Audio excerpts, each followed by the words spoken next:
Amen, gloire à Dieu. Il y a 2 dimanches, on avait vu ensemble Jésus dans le désert. On a vu qu'il était seul, tenté, et que Satan avait mis face à lui plusieurs tentations qu'on avait pu évoquer il y a 2 dimanches. Mais on a aussi vu dans ce passage que Jésus finalement n'était pas entré sans armes dans le désert, qu'il n'a pas discuté avec Satan et qu'il n'a pas négocié. Il n'a pas improvisé.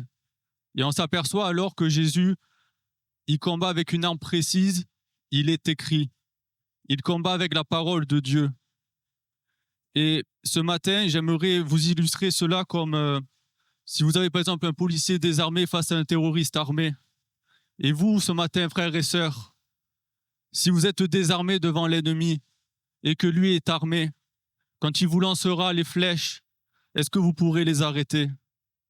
La victoire ce matin n'est jamais accidentelle, mais elle est le résultat d'un combat bien mené. Et j'aimerais qu'on puisse le voir ensemble dans Éphésiens chapitre 6. Éphésiens chapitre 6, versets 10 à 18. C'est l'apôtre Paul qui parle. Éphésiens chapitre 6, versets 10 à 18. Enfin, mes frères et sœurs, fortifiez-vous dans le Seigneur et dans sa force toute puissante. Revêtez-vous de toutes les armes de Dieu, afin de pouvoir tenir ferme contre les manœuvres du diable. En effet, ce n'est pas contre l'homme que nous avons à lutter, mais contre les puissances, contre les autorités, contre les souverains de ce monde de ténèbres, contre les esprits du mal dans les lieux célestes. C'est pourquoi, prenez alors toutes les armes de Dieu, afin de pouvoir résister dans le jour mauvais et tenir ferme après avoir tout surmonté. Tenez donc ferme. Ayez autour de votre taille la vérité en guise de ceinture. Enfilez la cuirasse de la justice. Mettez comme chaussure à vos pieds le zèle pour annoncer l'évangile de paix. Prenez en toutes circonstances le bouclier de la foi, avec lequel vous pourrez éteindre toutes les flèches enflammées du mal. Faites aussi bon accueil au casque du salut et à l'épée de l'esprit, c'est-à-dire la parole de Dieu. Faites en tout temps par l'esprit toutes sortes de prières et de supplications. Veillez à cela avec une entière persévérance et en priant pour tous les saints. Amen. On voit alors que finalement on peut prier pour la victoire, mais si on oublie l'armure, on peut réclamer la percée, mais si on néglige les armes, alors que ce matin une vérité simple s'impose. Ce matin, si nous voulons remporter des victoires spirituelles, il nous faut des armes spirituelles. Et ici, l'apôtre Paul, dans ce verset, ne s'adresse pas à des païens, ni à des nouveaux convertis, mais à une église établie, enracinée, instruite. Cette exhortation n'est pas un appel à la conversion, mais un appel à la maturité spirituelle. L'apôtre Paul ne dit pas « convertissez-vous », mais il dit « revêtez-vous de toutes les armes ». Parce que la question ce matin, ce n'est pas « est-ce que je crois ?» mais « est-ce que je suis équipé pour tenir ferme dans la tentation ?» Le combat est réel, mais la victoire est assurée pour celui qui porte l'armure complète. Amen. Aujourd'hui, nous n'allons pas parler d'une théorie, nous allons parler d'équipement. Pas d'émotions passagères, mais d'armes durables. Parce que Dieu ne nous appelle pas seulement à survivre, mais nous appelle à aller de victoire en victoire. Et nous voyons que nous vivons à une époque où beaucoup commencent bien, mais peu persévèrent. Beaucoup sont sauvés, mais affaiblis. Beaucoup sont appelés, mais désarmés. Et l'apôtre Paul le dit clairement. On l'a vu ici dans Éphésiens 6,12, que nous n'avons pas à lutter contre la chair et le sang, mais contre les forces invisibles, les dominations, les puissances spirituelles. Et j'aimerais qu'on puisse lire ensemble dans 2 Corinthiens chapitre 10, versets 3 et 4, qui dit « Si en effet nous vivons dans la réalité humaine, nous ne combattons pas de façon purement humaine. En effet, les armes avec lesquelles nous combattons ne sont pas humaines, mais elles sont puissantes grâce à Dieu pour renverser des forteresses. » Amen. Et le deuxième texte se trouve dans 1 Pierre chapitre 5, versets 8 et 9. 1 Pierre chapitre 5, versets 8 et 9.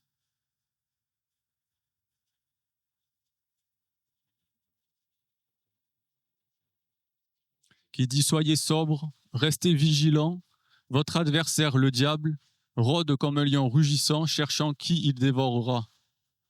Résistez-lui avec une foi inébranlable, sachant que les mêmes souffrances sont imposées à vos frères et sœurs dans le monde. On voit alors que chaque chrétien, même mûr, même fidèle, est dans un combat constant. Satan est rusé, il ne frappe pas au hasard. Ses attaques sont ciblées, méthodiques et souvent subtiles. Il peut utiliser la peur, le découragement, le doute, le mensonge. Il cherche à nous faire fléchir, à nous faire douter de notre position en Christ, à nous éloigner de la parole de Dieu. Et Paul utilise alors l'image d'un soldat romain pour nous enseigner. Un soldat ne va jamais au combat sans armure. Sans armure, il est vulnérable. Et toi, ce matin, as-tu enfilé l'armure de Dieu? Aujourd'hui, nous allons voir l'ordre que Dieu a établi pour revêtir ses armes. Et chaque pièce est vitale, chaque arme est stratégique. Ce matin, le premier point, c'est la ceinture de la vérité, le fondement de toute victoire. L'apôtre Paul dira « Ayez à vos reins la vérité pour ceinture ». La ceinture est la première pièce de l'armure. Dans l'armée romaine, elle maintient la tunique, soutient les reins, fixe les autres éléments et permet aux soldats de se mouvoir librement. Sans ce support, toute l'armure devient inutile. Et spirituellement, ce matin, c'est pareil. La vérité est le fondement de toute vie chrétienne solide. C'est ta première défense, la base sur laquelle toutes les autres armes se tiennent. La vérité permet de te lever et de marcher avec assurance, de marcher droit, de tenir ferme face aux mensonges et aux séductions de ce monde. La vérité est alors comme une révélation et une personne. Dans Jean chapitre 17, verset 17, Jean chapitre 17, verset 17, il est dit « Consacre-les par ta vérité, ta parole est la vérité. Amen ». La vérité n'est pas seulement un ensemble de doctrines ou de principes. La vérité est personnelle. C'est Jésus-Christ lui-même. C'est Jésus le centre, la racine, le fondement. Dans Jean 14, 6, il est dit « Je suis le chemin, la vérité et la vie ». S'attacher à la vérité, c'est s'attacher à Jésus, à ses promesses et à sa parole. Sans elle, sans vérité, toute foi devient fragile. Toute prière devient alors inefficace et toute armure est inutile. Sans la vérité de Christ, notre foi est flottante, instable, facilement emportée par le vent. La vérité face au mensonge. Regardez ce qu'il est dit dans Jean chapitre 8, verset 44. Jean 8, 44.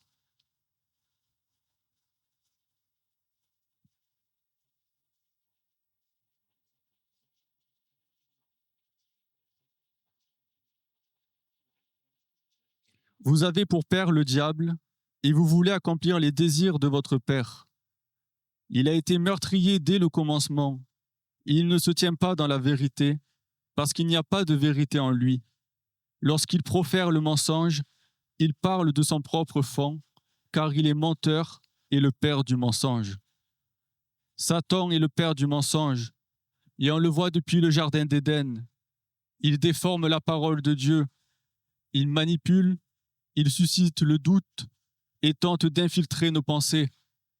La ceinture de vérité est donc une protection active contre l'ennemi. C'est ta défense première. Et dans Genèse 3:1, on voit qu'il est dit « Le serpent était le plus rusé de tous les animaux des champs que l'Éternel Dieu avait fait.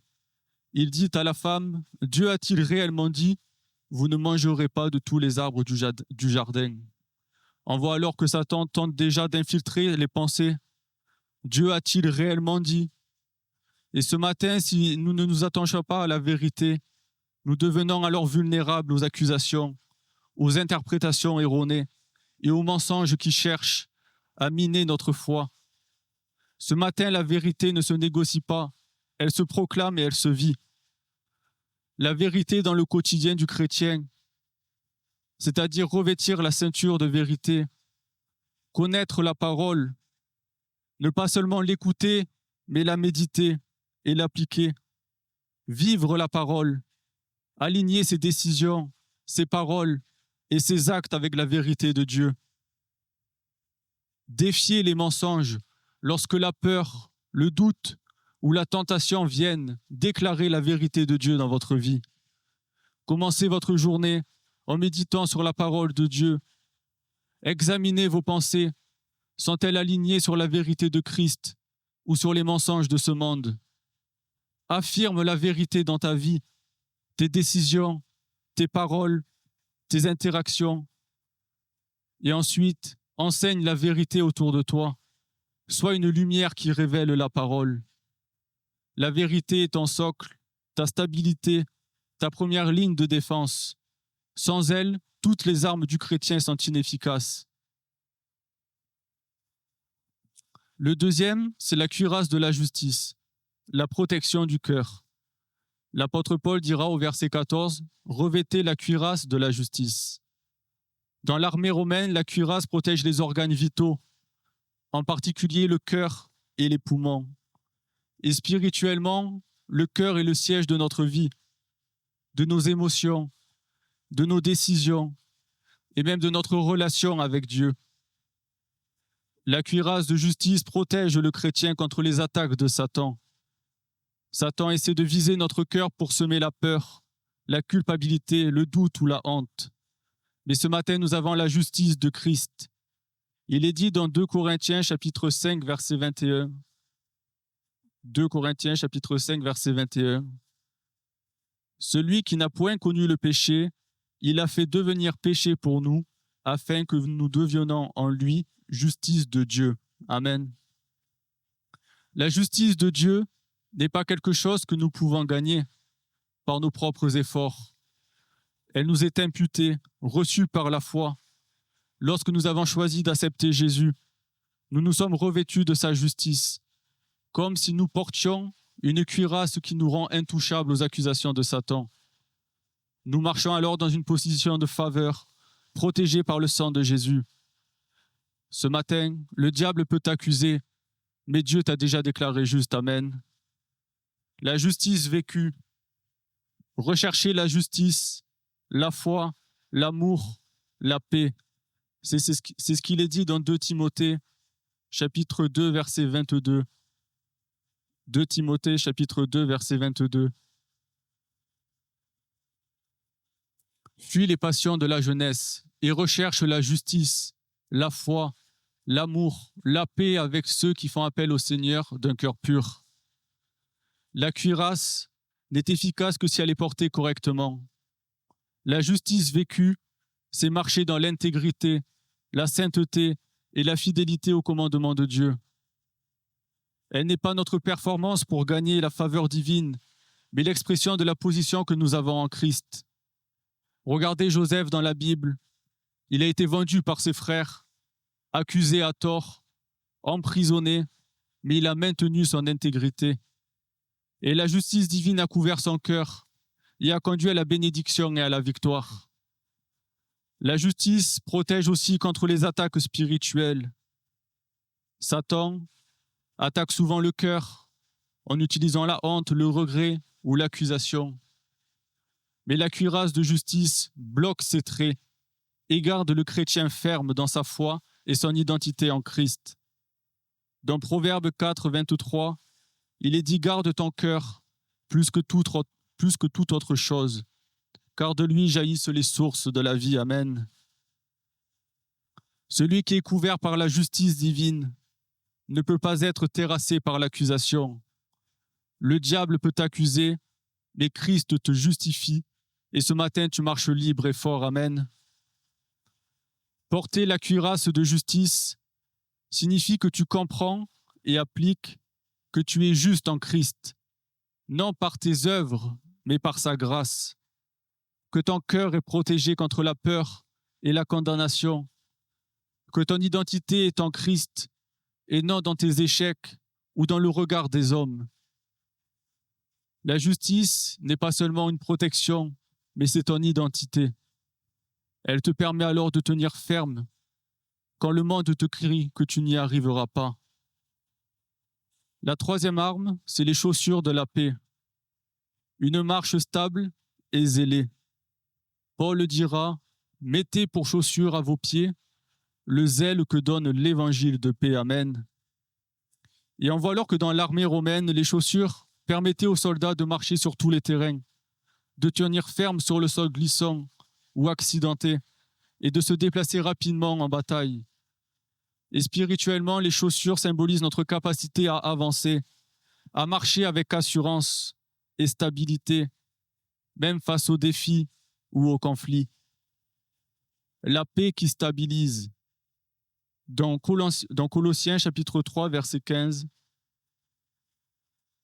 Colossiens chapitre 3, verset 15, il est dit que la paix de Christ, à laquelle vous avez été appelés pour former un seul corps, règne dans votre cœur et soyez reconnaissants. Amen. On voit alors que la paix de Dieu n'est pas seulement l'absence de conflit, mais c'est la présence de Christ dans notre cœur qui stabilise alors nos pas. Même au milieu des tempêtes, un chrétien chaussé de paix marche sans vaciller. La paix de Dieu n'est pas passive, mais elle est la fondation de toute avancée spirituelle. On voit alors la marche zélée. La paix ne nous rend pas immobiles, mais elle nous pousse à agir avec zèle, à marcher avec détermination, à porter la bonne nouvelle autour de nous. Regardez Paul et Barnabas dans la Bible. Ils ont parcouru des milliers de kilomètres. Ils ont affronté persécutions et dangers, mais leur marche était guidée par la paix et le zèle de l'Évangile. Un chrétien chaussé de paix avance même quand les routes semblent impossibles, parce qu'elle assure la stabilité dans les épreuves. Sans chaussures, un soldat tombe facilement, et spirituellement, sans paix, nous vacillons devant la peur, devant le découragement ou devant les épreuves. Dans Matthieu, chapitre 5, verset 9, Matthieu 5, 9, il est dit « Heureux ceux qui procurent la paix, car ils seront appelés fils de Dieu. » Amen. Un chrétien stable est capable de tenir ferme et d'inspirer la stabilité chez les autres. Ce matin, frères et sœurs, cherchez la paix intérieure par la méditation de la parole de Dieu et son obéissance. Laissez la paix de Christ guider vos décisions, même sous pression. Avancez avec zèle dans l'Évangile, malgré l'opposition ou la fatigue. Soyez un porteur de paix autour de vous, dans votre foyer, dans votre travail, dans votre église, dans votre famille. Les chaussures de paix te permettent de marcher droit, d'avancer avec audace et de rester ferme sur le terrain du combat spirituel. Amen. La quatrième arme que Paul nous décrit, c'est le bouclier de la foi, la défense active. L'apôtre Paul dira au verset 16, « Prenez par-dessus tout le bouclier de la foi. » On voit alors que le bouclier, c'est l'arme défensive principale du soldat romain. Le bouclier protège non seulement son corps, mais il permet de bloquer les flèches, les lances et les traits de l'ennemi. Et dans la vie spirituelle, la foi est notre bouclier, ce qui protège contre toutes les attaques de Satan, le doute, la tentation, la peur, le découragement ou le mensonge. Dans Hébreux 11, verset 1,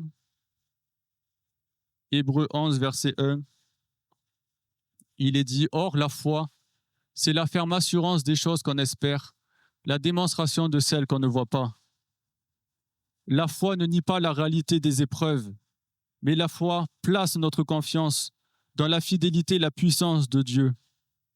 La foi est une assurance intérieure, une stabilité qui nous permet de tenir ferme, même quand tout semble s'effondrer. La foi n'éteint pas le feu de la bataille, mais elle empêche que le feu te consume. Amen. La foi est alors un bouclier collectif, mais individuel. Un bouclier romain pouvait se lier à d'autres boucliers. Et spirituellement, notre foi individuelle est essentielle, mais la foi de l'Église forme une protection collective. Dans 1 Pierre, chapitre 1, versets 14 et 15, 1 Pierre, chapitre 1, versets 14 et 15, en enfants obéissants, ne vous conformez pas aux désirs que vous aviez autrefois, quand vous étiez dans l'ignorance. Au contraire, puisque celui qui vous a appelé est saint, vous aussi soyez saints dans toute votre conduite. Frères et sœurs, ce matin, nous sommes appelés à nous soutenir les uns avec les autres, à fortifier la foi pour créer un mur invincible. Regardez David face à Goliath. David ne se concentre pas sur la taille du Goliath, du géant, mais il se concentre sur la taille de son Dieu. Sa foi est son bouclier. Il avance avec confiance. Il neutralise la menace avant même de la toucher physiquement. La foi ne se limite pas à croire, mais elle nous met en mouvement pour agir selon la volonté de Dieu. La foi face aux traits enflammés du malin. Les traits enflammés de Satan représentent les accusations, les tentations et les mensonges. Mais seule une foi vivante, une foi fondée sur la parole de Dieu et l'expérience de Dieu peut les éteindre. Dans 1 Jean 5,4, il est dit « Tout ce qui est né de Dieu triomphe du monde. Et la victoire qui triomphe du monde, c'est notre foi. » Gloire à Dieu. Ce matin, cultive ta foi, que ce soit par la lecture de la parole. Souviens-toi de toutes tes victoires vécues, de tes victoires remportées, de tes victoires passées, dans ta vie, dans celle des autres. Déclare la foi en parole et en action face aux attaques spirituelles. Encourage et fortifie la foi de ceux qui sont autour de toi.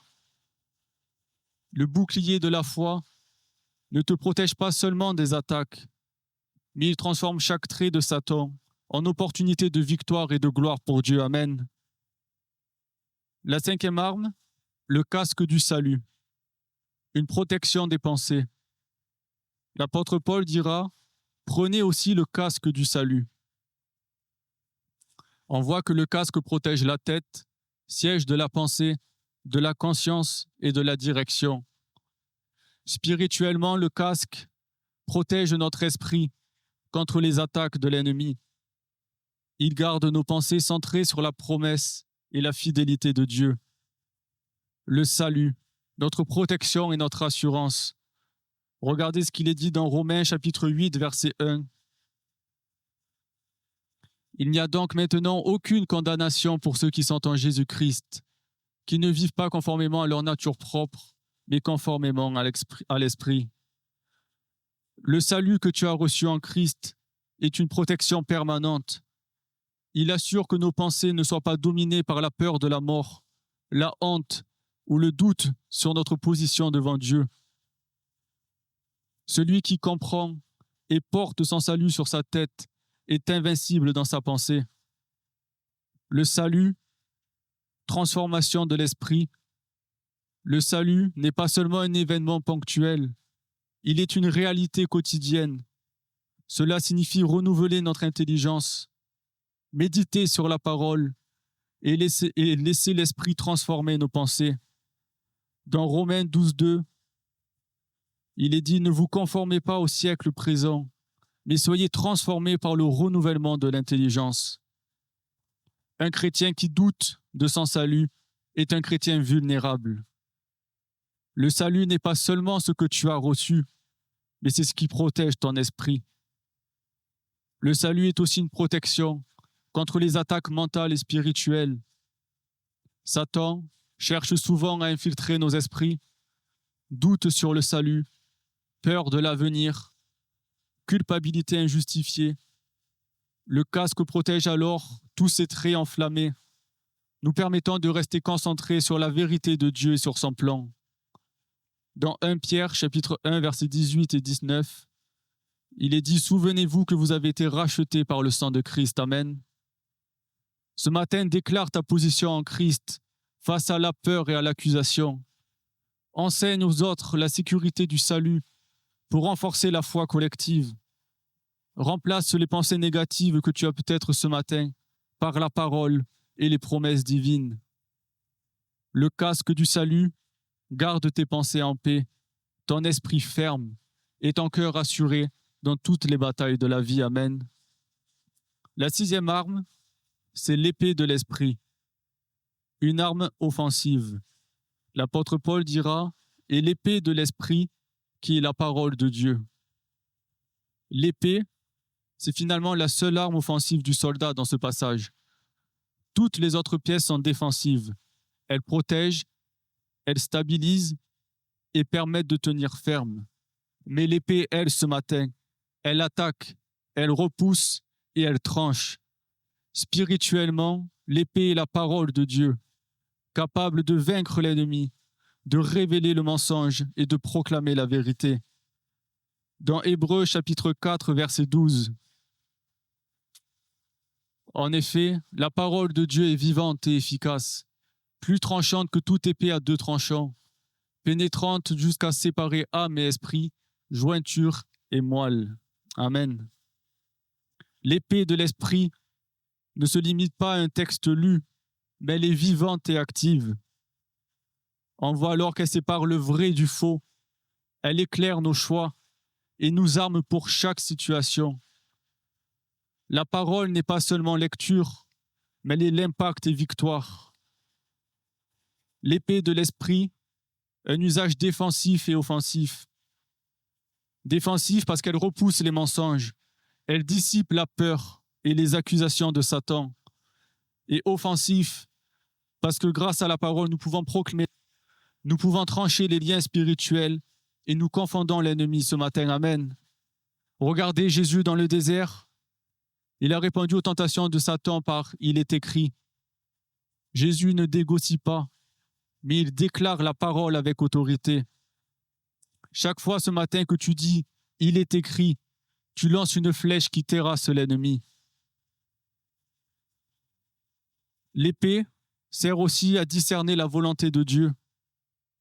Elle nous dirige dans nos vies, dans nos décisions, nos paroles ou nos actions.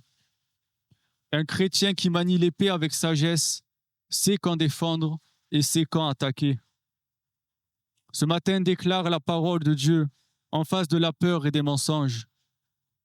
Médite la parole de Dieu sur ses promesses pour fortifier ta foi. Utilise la parole de Dieu pour encourager, corriger et édifier les autres. Reste prêt à répondre avec autorité quand l'ennemi t'attaque. Une parole proclamée avec foi et obéissance renverse des murailles et détruit les stratégies de l'ennemi. La 7e arme, la prière, le souffle du combat. L'apôtre Paul termine en disant « Faites en tout temps par l'Esprit toutes sortes de prières ». Après avoir décrit toute l'armure, l'apôtre Paul ne termine pas par une arme, mais il termine par la prière. L'apôtre Paul ne choisit pas ses mots au hasard. Dans le texte grec, il utilise 2 mots différents. Il parle de prière et de supplication. Il est dit « Faites en tout temps par l'Esprit toutes sortes de prières et de supplications ». Ce n'est pas une répétition, mais c'est une précision spirituelle. Ici, le mot prière dans ce passage, en grec, désigne la prière dans son sens large, c'est-à-dire la prière, la communion avec Dieu, l'adoration, la relation, le fait de demeurer dans la présence de Dieu. Finalement, c'est la respiration normale du chrétien. Mais le mot supplication dans ce passage en grec parle d'une demande précise, urgente, ciblée. C'est le cri du soldat au cœur du combat. La prière entretient la relation, la supplication appelle l'intervention. La prière te connecte à Dieu. La supplication déclenche la puissance de Dieu dans une situation concrète. Un chrétien mature ne fait pas seulement des supplications quand ça va mal, mais il vit dans la prière et il combat dans la supplication. Et remarquez quelque chose d'encore plus fort dans ce passage, c'est que le verbe prier est au présent en grec. Cela signifie que Paul ne nous appelle pas à une prière ponctuelle, mais à une action continue. Paul ne dit pas prier parfois, mais il dit vivez en train de prier. La prière n'est pas un événement dans la vie du chrétien, elle est l'environnement du chrétien. Et on voit alors que toutes les pièces de l'armure sont puissantes, mais finalement, si nous n'avons pas la prière, elles ne peuvent être activées pleinement. La prière est le canal par lequel nous renforçons la force, la direction et la sagesse de Dieu pour utiliser chaque arme de manière efficace. La prière, conversation et puissance. La prière n'est pas seulement demander ou supplier, mais c'est une véritable conversation avec Dieu, un alignement de notre esprit sur le sien. Elle nous permet de renouveler notre foi, de fortifier notre cœur, de clarifier notre esprit et d'activer la puissance des armes spirituelles. Ce matin, sans prière, même la meilleure armure reste inactive. Il est dit dans Matthieu, chapitre 26, verset 41, Matthieu 26, 41. Veillez et priez afin de ne pas entrer en tentation. On voit alors que nous devons prier en toutes circonstances. Paul nous exhorte à prier en tout temps, ce qui signifie que nous devons prier ce matin dans la joie et la victoire, dans la douleur et l'épreuve, dans la persécution et l'opposition. La constance en prière permet de garder notre armure active et efficace. Regardez Daniel dans la fosse aux lions. Daniel ne se contente pas de revêtir l'armure de Dieu, mais il s'agenouille pour prier. Sa fidélité à la prière rend son bouclier de foi invincible, son casque de salut assuré et son épée tranchante. La prière est l'activation de toute l'armure. Comment est-ce que nous pouvons l'appliquer? Nous pouvons établir des moments de prière, prier par l'esprit en s'appuyant sur la parole, inclure des supplications pour soi et pour les autres, rester vigilant et persévérant, même quand la réponse semble tarder. La prière, c'est le carburant du chrétien. La prière, c'est ce qui anime ton armure, le souffle qui fait vivre tes armes, le lien qui te garde en communion avec Dieu de la victoire. Amen. Ce matin, pour conclure, frères et sœurs, nous avons pu explorer ensemble l'armure complète de Dieu, la ceinture de la vérité, la cuirasse de la justice, les chaussures de la paix, le bouclier de la foi, le casque du salut, l'épée de l'esprit et la prière pour activer toutes les armes. Chaque pièce ce matin est essentielle et ensemble, elles forment une armure invincible. Aujourd'hui, Dieu nous appelle à tenir ferme, à ne pas fléchir, à marcher avec audace et zèle dans ce monde. Le combat est réel, mais la victoire est assurée pour celui qui revêt toute l'armure de Dieu.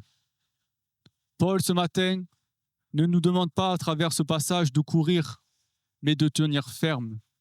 Tenir ferme même quand tout semble perdu. Tenir ferme même quand le monde vacille. Tenir ferme même quand les blessures sont profondes. Un chrétien revêtu de l'armure de Dieu ne vit pas sans combat, mais il combat jamais sans victoire. Ce matin, ne laisse pas tes défenses s'affaiblir. Ne laisse pas ton cœur se décourager. Mais ce matin, revêt l'armure de Dieu, l'armure complète de Dieu, et active-la par la prière et avance avec foi. Ce matin, que chaque doute, chaque peur et chaque tentation, chaque attaque de l'ennemi s'éteigne devant la puissance de notre Dieu. Aujourd'hui, choisissez de tenir ferme, choisissez de vivre de victoire en victoire, choisissez de marcher comme un conquérant en Christ. Peut-être ce matin que tu es fatigué, viens recevoir le renouvellement de ton armure. Peut-être ce matin que tu as perdu courage, viens tenir ferme dans la vérité. Peut-être ce matin que tu es assailli de toutes parts, viens placer ton cœur sous la cuirasse de la justice. Ce matin, frères et sœurs, laissez le Seigneur vous rendre inébranlable, victorieux et rayonnant. Amen. Seigneur, ce matin, Seigneur, nous voulons proclamer encore une fois, Seigneur, que nous voulons vivre de victoire en victoire avec toi. Seigneur, ce matin, nous avons pu voir, Seigneur, comment revêtir l'armure de Dieu pour alors rendre les traits enflammés de l'ennemi inefficaces contre nous. Seigneur, ce matin, aide-nous, Seigneur, à nous équiper, à être prêts pour la bataille. Tu n'as pas promis, Seigneur, une vie chrétienne facile et paisible. Mais Seigneur, nous savons, Seigneur, que nous devons faire face à des accusations, à des tentations, à des traits de l'ennemi. Mais Seigneur, à chaque instant, nous voulons placer notre foi et notre confiance en toi.